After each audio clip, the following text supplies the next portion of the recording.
आध्यात्मिक ऑक्सीजन की ज्ञान संदेश कक्षा में एक बार फिर स्वागत है।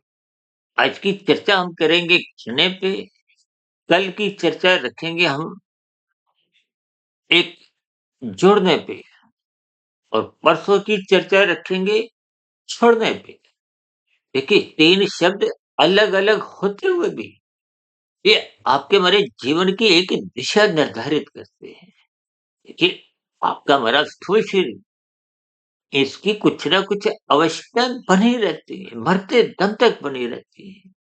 यानी कि जो खाने की स्थितियाँ हैं, उसको आप सात्विक समझिए, खाना आपके हमारे जीवन की एक ज़रूरत है।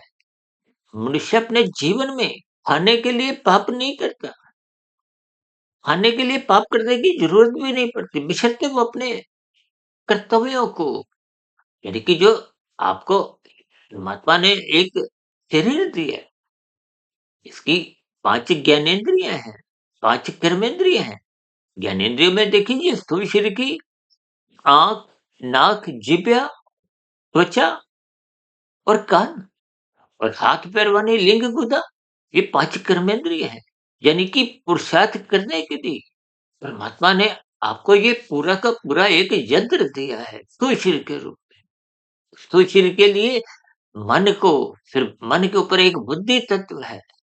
ये सभी स्थितियों को आप जब ज्ञान पूर्वक सही दिशा में इस्तेमाल करते हो, तो आपके हमारे जीवन की अवस्थाओं की पूर्ति बड़ी आराम आराम की स्थितियों में हो जाती है। लेकिन जब-जब मनुष्य इन खाने की स्थितियों पर संतोष नहीं करता, देखिए जब आप खाने की स्थितियों का अभिप्राय जो आपके हमारे जीवन की एक आवश्यकताएँ हैं।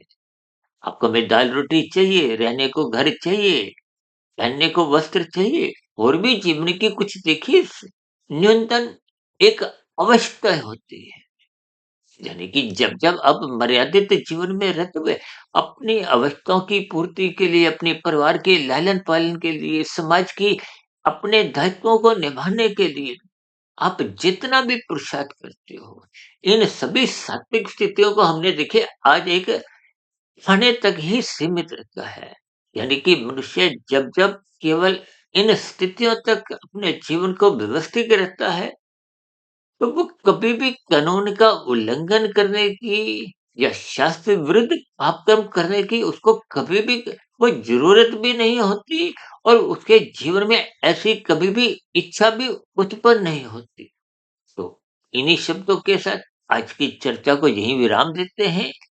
कल मिलेंगे जोड़ना शब्द पर और परसों चर्चा रखेंगे छोड़ना शब्द। तब तक सुधीर भाटिया फकीर को इजाज़त दें। वीडियो विशेष को ध्यानपूर्वक सुनने के लिए आप सभी भाई-बहनों का बहुत-बहुत धन्यवाद।